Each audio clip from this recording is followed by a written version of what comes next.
Va-t-elle se dérouler? Quels sont les grands enjeux de ce débat? Écoutez l'analyse tout à l'heure de James André.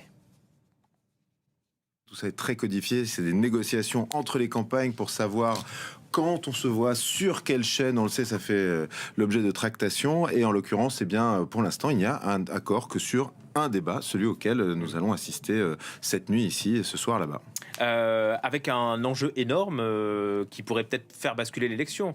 Alors oui, ça peut faire basculer l'élection pour plein de raisons, hein, tout simplement parce que d'abord, à l'heure actuelle, les scores sont très très serrés. C'est vrai qu'on parle beaucoup de Kamala Mania, mais quand on regarde les chiffres, eh bien, on se rend compte qu'on est dans la marge d'erreur à tous les niveaux, que ce soit au niveau national ou alors hier, hein, on s'était parlé ici même, eh bien, Kamala Harris était juste derrière Donald Trump. Et bien aujourd'hui, non, c'est l'inverse. Oui, c'est ça. Kamala Harris est repassée juste devant Donald Trump. Mais c'est Attention de national. Hein. Oui, ça c'est national. Mais après, si on prend les swing states, vous avez les trois quarts des swing states dans lesquels ils sont dans le même point de pourcentage, et puis d'autres où il y a un petit peu plus d'avance éventuellement pour Kamala Harris. Mais c'est loin d'être gagné.